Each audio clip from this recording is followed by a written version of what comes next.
Okay, so with 2020 coming to a close, I can imagine that a lot of people are trying to put this year behind them, and rightfully so, considering that we've had so many ups and downs with this year, especially a lot of downs, considering that we all suffered from a worldwide pandemic that really disrupted our lives.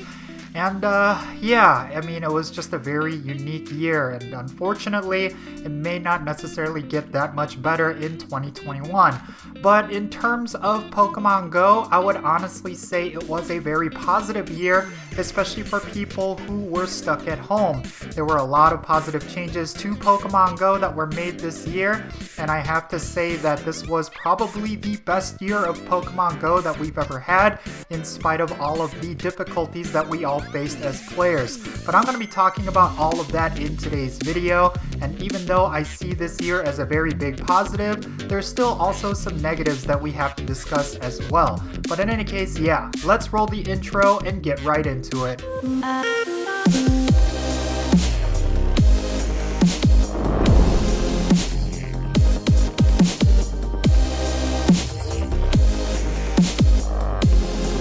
And how's it going, everyone? It's me, it's Count here with a brand new Pokemon Go video. Today I'm going to be looking back at 2020 and talking about all the good things and also the bad things that happened with Pokemon Go.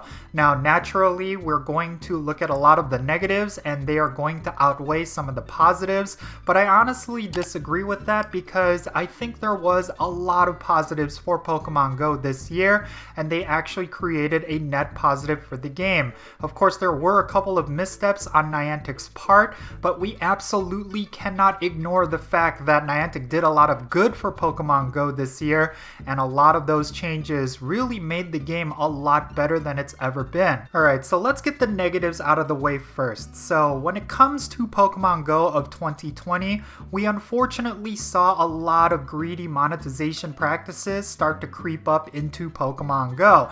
Now, I know a lot of players have been saying that Niantic has been greedy for quite a while now, but I would honestly say that it wasn't as egregious as it was this year. There were definitely a lot of very blatant pay-to-win mechanics that were introduced, and I think when it came to certain events that they had within Pokemon Go, some of those events were really hampered by the fact that you were required to spend money in order to get all of the benefits from those events. One of the big notable examples was the release of Shiny Dino. Of course, in order to get Shiny Dino at the time, you had to hatch a ridiculous amount of 7-kilometer eggs, and of course that would have required a whole bunch of incubators, and of course players were frustrated by that, considering that Shiny Dino was a very special shiny, and the fact that it was locked behind a pay-to-win mechanic as hatching eggs, it really put a spotlight on how egg hatching is basically the loot box of Pokemon Go. I really hope Niantic took this lesson to heart, and it really seemed like they did, because for the rest of the year they really tuned it down when it came to egg hatching. But in any case, yeah, I really felt like this was one of the big missteps of Pokemon Go this year. And then of course we had the Galarian Mr. Mime event, which I felt like was the most egregious stain that we've seen for Pokemon Go. And I really hope Niantic takes a lot of the community feedback to heart, because a lot of players were not only very frustrated by the very existence of this event, but it really set a bad precedent for the future of Pokemon Go. Are they going to lock regional Pokemon behind these ticketed events, or are they going to start adopting a model where you are going to pay for certain Pokemon as opposed to just getting it through general gameplay? We really do not know, but I really hope Niantic does not go down the path that a lot of players suspect they are trying to go down. And of course, when it came to bugs and glitches, there was quite a lot throughout the entirety of this year. Every time they released certain new features, there were a lot of bugs that accompanied them, and that was always going to be very negatively received by the community. Even when it came to PvP, there were definitely seasons where it was completely unplayable, and that is mainly because of the plethora of bugs and glitches. I mean, Niantic has not had the absolute best track record when it came to keeping their game bug-free,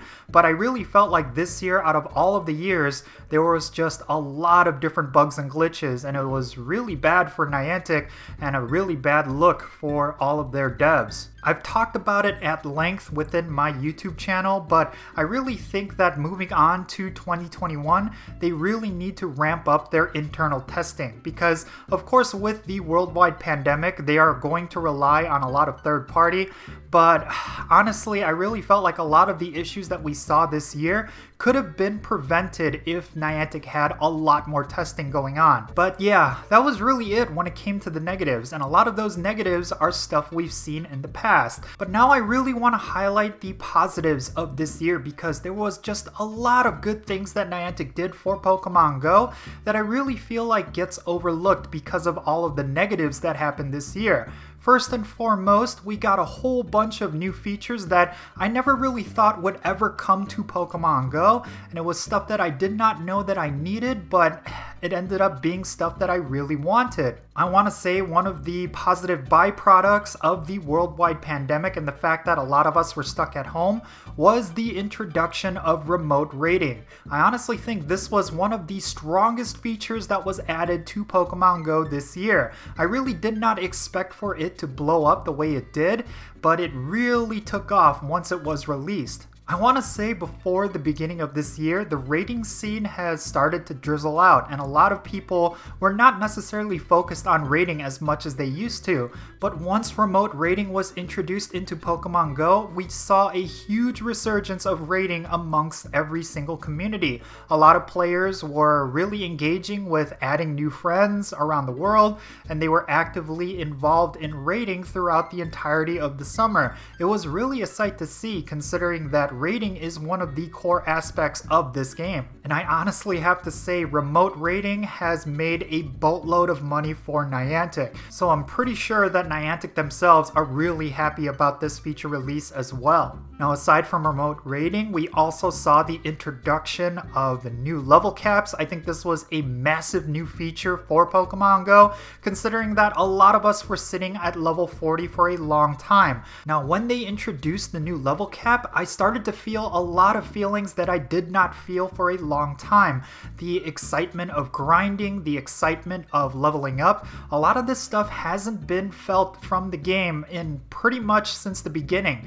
Like when the game first launched, there was a certain level of excitement for grinding out candies to max out your Pokemon and hitting the max level, and we really haven't felt this in such a long time. But with the introduction of the new level cap, it really brought that feeling back into Pokemon Go, and I could not be any happier. There really is some sort of excitement when it comes to grinding to max out your Pokemon, and of course nowadays the grind is all about collecting Stardust and XL candies for all of your Pokemon to hit level 49, which is the new level cap, and it's a huge power bump for any Pokemon that you reach that level cap with, and it's just extremely rewarding to actually grind these out. So honestly, Niantic did something really special here, and I think a lot of players do not understand the significance of this new feature being added into the game. It really was a very positive thing for Pokemon Go. And then finally, I want to say that this is going to create a lot of mixed reactions, but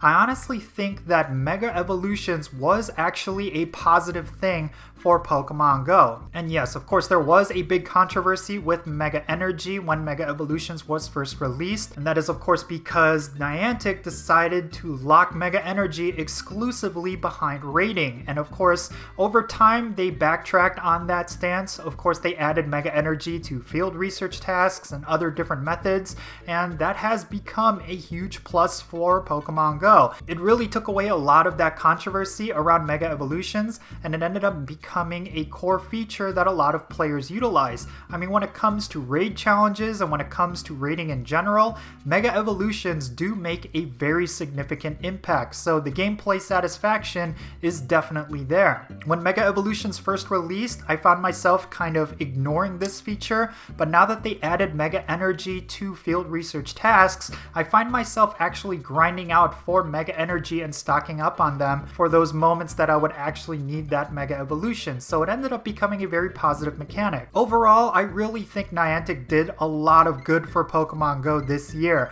and this is not even including a lot of the quality of life improvements to the game that they were trickling into the game throughout the year. And I honestly think just in general, the game is in a much better place than it's ever been. Even with events like when it came to Pokemon Go Fest, they did something really new and interesting this year where they made Pokemon Go Fest available to pretty much everyone around the world, and they made a very unique personal experience for every player based on whether or not they bought the ticket. And I really feel like moving forward, this could be a really cool paid ticket event format that I really hope Niantic fully utilizes, and it seems like they are going to with the Kanto event that we're getting next February. So yeah, I really think the future is really bright for Pokemon Go, and I really hope that in 2021 they continue this hot streak of just improving the game. And yes, we do have to make sure we keep our expectations in check because there are going to be a lot of bugs, and yes, Niantic is going to make a lot of missteps,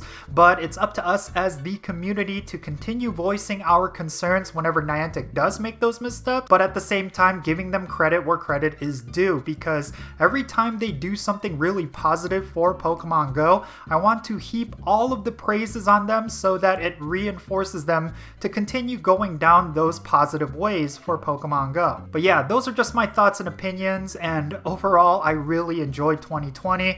I really hope that for a lot of players they saw it as a net positive as well, because this year was a very unique year and we all struggled in different ways, and I really was glad that we at least had Pokemon Go to make life a little bit better in trying times. But yeah, these are just my thoughts and opinions. I would love to know yours, so definitely share them down below in the comment section. And I really hope you enjoyed this video, everyone. Be safe, have fun, and I'll see you next year. Later!